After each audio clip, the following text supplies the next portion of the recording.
Hello, everyone, and welcome to the newest installment of Raritan PowerTips Live. This webinar series is designed to provide live technical support demonstrations and allow the opportunity to ask questions and have discussions with our team and fellow participants. My name is Ellie Byrne. I'm a marketing specialist at Legrand, and I'm joined here by our host, Duncan Gwynn, who is our technical account manager at Legrand. In today's live technical webinar, we will be covering an overview of remote authentication, the supported remote authentication methods, authorization implementation, and show an Active Directory or LDAP integration demonstration. Feel free to post any questions in the Q&A and chat sections throughout the presentation, or you can wait till the end when we open microphone access to participants for questions and discussions. If you have any other pressing issues, you can visit raritan.com/support. And with that, I will pass the floor to Duncan. Thank you, Ellie. So thank you all for joining our webinar today. And if you are a repeat joiner, if you've joined our PowerTips Live in the past, thank you for joining again. As mentioned, we are covering remote authentication today. And our agenda will be looking at an authentication overview, so the authentication methods that we support and some of the various menu options, our authorization implementation in the Xeris firmware, and we will be doing the live demonstration of an Active Directory integration, followed by our conclusion. So the scope for today's webinar, as mentioned, we are doing the Xeris firmware platform. So this includes Raritan products such as PX2, PX3, PX4 PDUs, and another several models that are in that list, as well as server technology Pro 3X and Pro 4X series PDUs. So the authentication methods that we support on Xeris platform products are, of course, going to be the local authentication using the local database inside the product's firmware. This is going to be users that are created manually, as well as roles that are used to authorize users to do various things on the platform.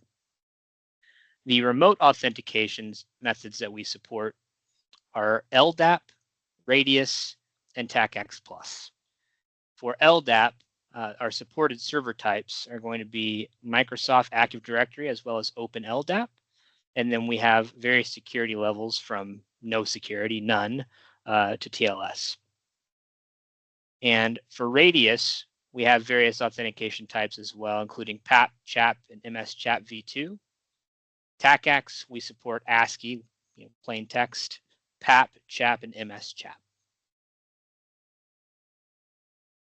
So why use remote authentication in the first place? So, while it may be obvious to many of us on the call that are, in this space, it may not always be obvious. So we want to make sure we cover our bases. When we are managing a large fleet of PDUs or IT devices, utilizing a centralized server that has our users on it is advantageous. We can set up the authentication parameters on those devices and manage our users and various security groups in one place. And that gives us the flexibility to scale and make sure that we don't allow any holes in our security policies.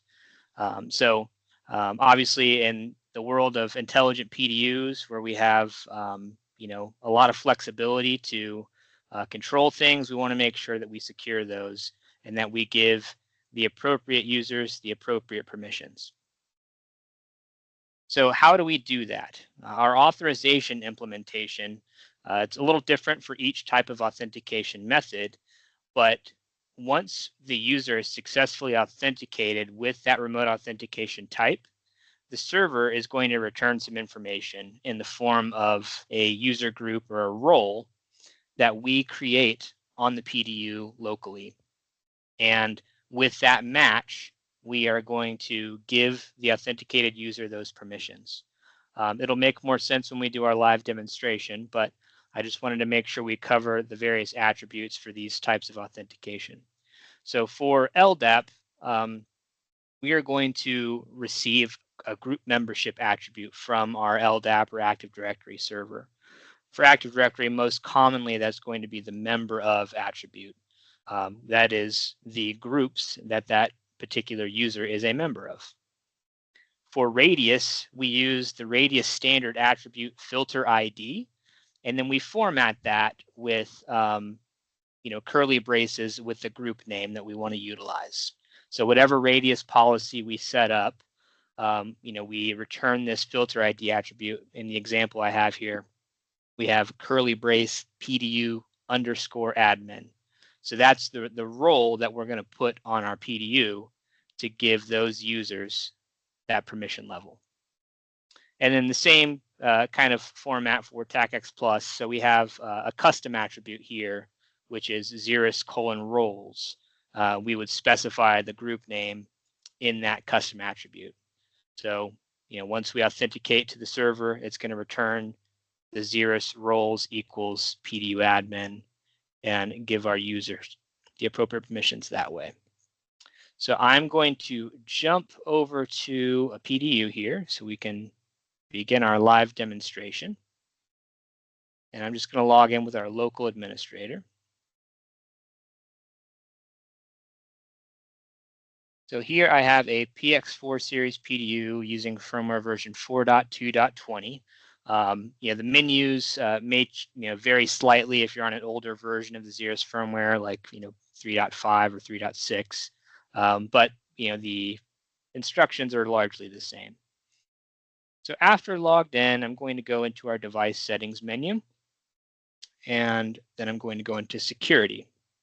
And security is where our authentication and our LDAP radius and TACX server configurations will live. So if I click on the authentication menu first, you see here that we have authentication type, and the default is set to local. Now I have the ability to use this drop-down menu to select which server type I want to utilize. And in this demo, we'll be doing LDAP. And after we select that, we have a checkbox that populates here. And if we select this box, it will use local authentication if our remote authentication server is not available. So if for any reason the PDU is unable to communicate with our AD server, for example, it's going to revert to using the local user database on the PDU. Now, the local administrator account is always available, and it will always use local authentication. So, if we ever needed to get in and correct a server configuration, we can still do that with the local admin. But if we did have another set of users that were created locally that we wanted access to in the event that LDAP's unavailable, we would select this box. So with that saved, now I need to add an LDAP server. So in this list here, I can click New and begin adding my server. I'm going to use Microsoft domain controller that we have. In my type of LDAP server, I'm going to select Microsoft Active Directory. And when I do that, there's some fields down here that automatically populate to the appropriate values for Microsoft Active Directory. For security type, for now, I'm just going to select none. I know that my domain controller supports that and is open on 389. So I'm going to leave it to none for now, but we'll come back to some of the security settings later. As I scroll down, I have the option for anonymous bind. Now, if your server supports that, then you could certainly utilize that, but we see that most often these days that is not supported. So I'm going to specify a bind distinguished name here. And there are a couple of different formats that we can use. We can use the full distinguished name, or we can use the user principal name. I like to use the user principal name just for simplicity, so I'm going to use that. I'm going to specify my password. Now we need to populate a base DN for our search. So whenever we add a new server, if we're troubleshooting, we always recommend going to the top level of the domain controller. So that's going to be domain component equals tech DC19, and then DC equals com for our environment. Yours, of course, will be different. But after you get this working with the top level, you can drill down further into your OUs and and things that you want to specify to simplify the search. For our login name attribute for Microsoft Active Directory, the most common is going to be SAM account name. So that's going to be what automatically populates when you select the Microsoft Active Directory server type. But you could change this if you needed to. If you wanted to use user principal name instead of SAM account name, you can do that by changing the login name attribute here. The user entry object class is going to be a default of user. Again, that might vary depending on how you have your directory set up. But for a default Microsoft Active Directory environment, it's going to be user. There is a user search subfilter option if you needed to drill down into other user search options. In our case, we don't need to do that. I'm going to leave that blank. And then, as I mentioned earlier, for Active Directory, the group lookup is most commonly going to be done with the member of attribute. If you have a different environment and you know that you need to utilize a different group attribute, you can uncheck this box, and then you have flexibility to specify your own attributes for your environment. I'm going to use that box, keep it checked. We do support nested groups in more recent firmware. So if you check that box, you can find groups within groups and so on and so forth. I'm not utilizing any of that, so I'm not going to check that today. The last thing that we need to do is specify our domain, which in my example here is techdc19.com. So now if I test my connection, I'm going to test it with the same credentials that I put in as my bind DN.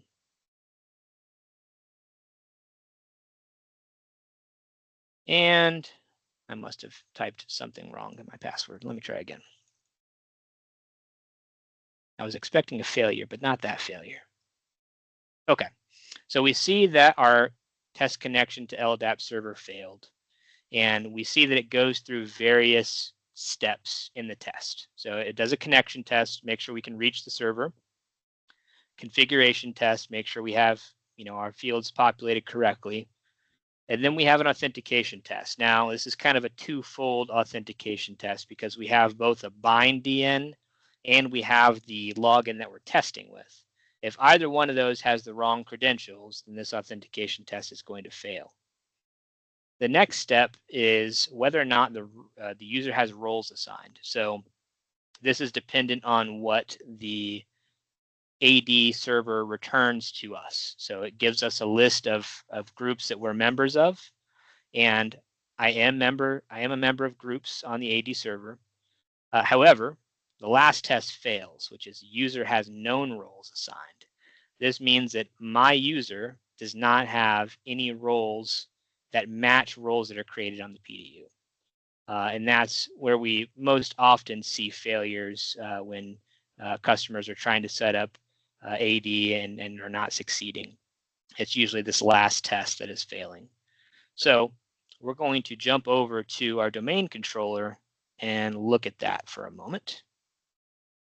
So this is my user, and I have a couple of different options to add myself to groups, but one that we'll look at first is just going into my properties. And then there's a tab that says member of. So you can see that I am a member of domain users, which is the default group when you create a new user. And I'm a member of KVM admin. So what I'm going to do is I'm going to add myself to a group called PDU admin that I have created. And it checks out successfully. Go ahead and hit OK, and I will apply those changes. Now, just for reference, the groups that I've created are here in my groups folder. And I have PDU admin, PDU power user, and then a PDU view group. Now, these are all created here in Active Directory. I can create other users for various things. So I'm going to go ahead and create a new user, and I'll just call it power user.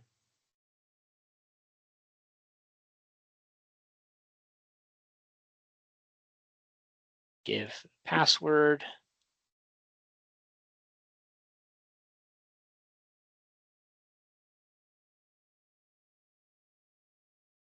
All right, so that's done. Now I can add this power user to my PDU power user group. Click Add to a Group.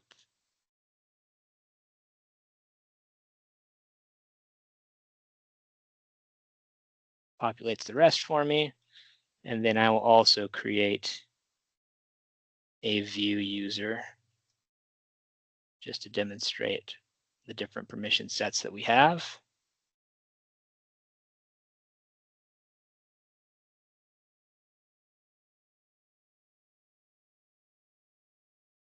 And I will make sure that that user is added to the group. PDU view. All right, so that's our setup on the AD side. Now, of course, your environment's going to be a lot different than this. This is just a demo environment that's very lightweight. Not a whole lot going on here, but you may have, your own custom security groups that might look something along the lines of this for your needs.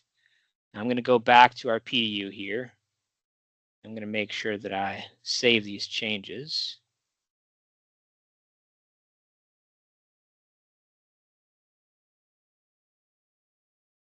Okay. And we'll go all the way to our home page. And here we have our user management menu. So this is our local user database. Right now, it's just the admin user. And then we have our roles. So by default, we ship the PDU with admin role and an operator role. Now what I need to do is create roles that match my AD environment. So I'm going to use PDU admin. And I'm going to give this role administrator privileges. And I will save those changes. And I'll do the same for the others. PDU power user. And this user will give permissions to just switch outlets. And lastly, we'll do a PDU view. This user is going to have permissions. We'll give this user unrestricted view privileges. So they're allowed to look at anything on the PDU, but they can't make changes. We'll save those. Now we have 3 roles that line up with our Active Directory server. Now, if I go back to our device settings, security, and LDAP menu, I can just click on the server here and do a connection test. And then we'll test my user, which is a member of the PDU admin group. I keep typing in my password wrong.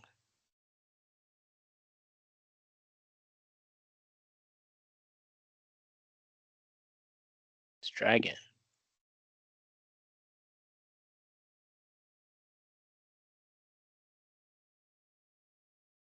I'm going to blame it on my keyboard.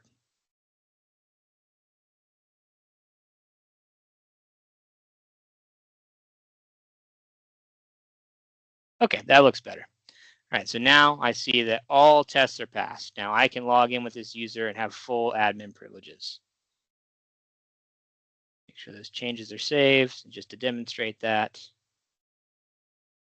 I can type my password correctly this time. Log in. Jinxed myself. All right, so you can see that now I'm logged in. This user does not exist in my local user database, so I am authenticated remotely and I have full admin permissions. Now, if I log out, do the same thing with my power user.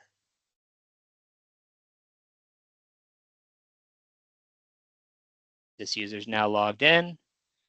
Now, if I roam around the PDU interface here, I can see that there are certain things that I can see. I can't check anything or do anything. And if I get into some of these menus, I do not have permissions to view them. So what this user does have permissions to do, however, is switch outlets. So I can go and select all these outlets, do a power cycle. That's what I'm allowed to do as power user. I will log out, and my view user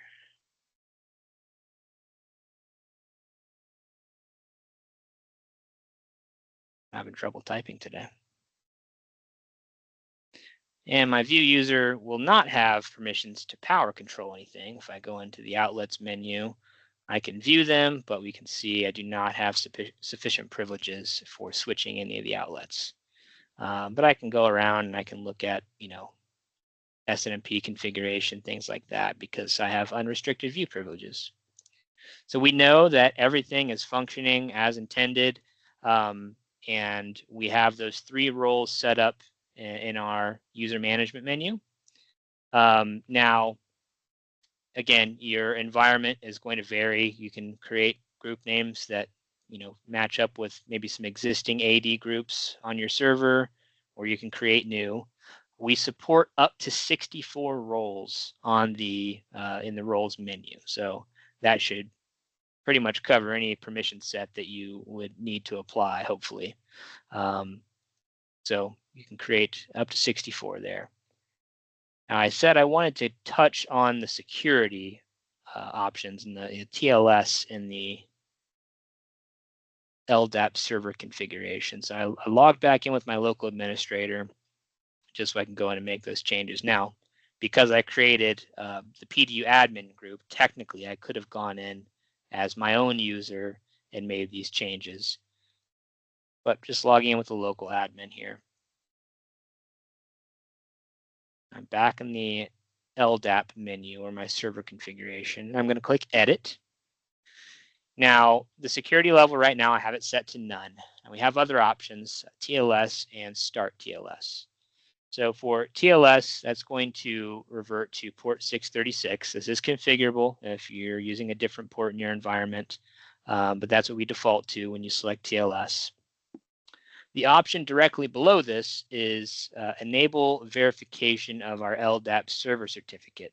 So this is another security measure to ensure that we're not talking to a server that's pretending to be our AD server and is going to get any bind credentials or things of that nature. We can validate its certificate and make sure that we are talking to the right server. If I uncheck that for now, you can see it gives me a warning that not verifying TLS certificates is insecure. Now, I do know that my server supports TLS on port 636, so my connection test should be fine. If I run another connection test, everything's good to go. So can save those changes. Now, if I enable verification of the LDAP server certificate, I have to upload a CA certificate that is, the root CA that signs my my domain controller AD server certificate in this case. So if I click Browse, I have my root certificate here. And you can see that, it checks that. I can click Show. It gives me the certificate details that I can validate here. And now if I run a test, I should get a connection test failed. And you see the message here that the connection test to my AD server failed because it couldn't verify the IP address host name mismatch. So when I look at my configuration here at the very top, I have my IP address configured rather than having a host name of my AD server configured. So in order for me to utilize the certificate, I need to make sure that my certificate's set up properly to have the host name on there, that I'm configuring this correctly as well. So I'm going to put in the host name of my server here. Make sure I put everything in properly. Now I should be able to successfully verify. But I typed my password in wrong again. Maybe I need an easier password. Okay, so now that I have the host name configured properly, the connection test succeeds, configuration test is good, all of our tests passed, and everything's working the way that we need it to. So I'm going to go ahead and click Modify, and I'll save those changes. Now, one thing that I wanted to note is that another common issue that we run into or see in the field is the host name's configured. However, the PDU is maybe set up with a static IP address and there's no DNS server configured, in which case this is going to fail to resolve. and our connection test is going to fail. Other times we see that a DNS server is configured, however, it may be the wrong DNS server, or it's not resolving correctly. So we do have some tools available in our maintenance network diagnostic menu. We have some ping tools as well as a DNS lookup, just to make sure that we are resolving those host names properly, and it's resolving to the IP address that we're expecting it to resolve to. So those are good ways to troubleshoot those connections and make sure that we're talking to the right server. So that kind of wraps up the AD integration portion. Now I did want to look at a couple of other things related to remote authentication in our security menu. Radius is one that I wanted to touch on. We won't be doing a demonstration of Radius, but in firmware version 4.2.20, we have implemented a fix for the blast radius vulnerability that popped up a few months back. Now, a lot of radius servers, server vendors have implemented a change to the server side where they will send the message authenticator attribute with requests to the radius server. So we have added this checkbox down here where we can require that attribute to make sure that we successfully authenticate to radius. So that's new in this version. If you don't have 4.2.20 and you need it for your radius servers, feel free to email us at tech@raritan.com asking for that firmware version. And if possible, supply your PDU model as well. So we do have different firmware binaries for PX2, PX3, PX4. So we want to make sure we get you the right firmware file without having to verify your model. So yeah, you can send us an email if you need that firmware. As far as the configuration of a radius server goes, it's a lot more straightforward than an Active Directory integration. We would specify the IP address, host name, our type of authentication, our ports, whether or not we want to utilize accounting, and then we have, of course, some other timeout retries and the shared secret. Now, outside of these values, the role portion is largely the same. So you would add the roles in the same place. You just need to make sure that you specify that radius filter ID attribute to match one of the roles that you've created on the PDU. For TACACS, very similar to radius, IP address, host name, specify your ports and accounting, and a shared secret. Of course, the types will vary from TACACS versus radius, but largely the configuration is similar. And then all three of the remote authentication types share the same need to have a matching role in the user management menu of the PDU. And that concludes our live demo. I did just want to mention as well that we do have some documentation around these examples in our online help. We have LDAP, Radius, as well as TACACS using Cisco Identity Services Engine. So feel free to reference that documentation. If you're using one of these other types, or reach out to us for assistance. We're happy to help you out as best we can. And hopefully you found today's webinar helpful and maybe address some questions. But we will turn it back over to Ellie to see if we have any questions from the audience. Thank you, Duncan. Yeah, so for the Q&A section of the presentation, I've just opened up microphone access. So if anybody has any questions or comments that you want to share live, feel free to jump off of mute and ask your question. Otherwise, you can drop your questions in the chat or the Q&A sections. We'll leave a couple moments to see if we have any questions trickle in.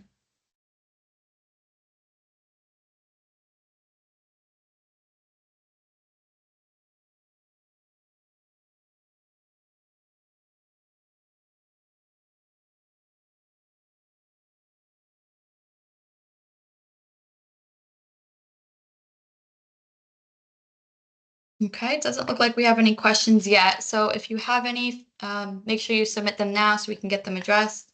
Yeah, and feel free to use our contact info here. If any questions come up after the call, you can reach out to the support teams at the respective brands, and we will make sure that we get you answered.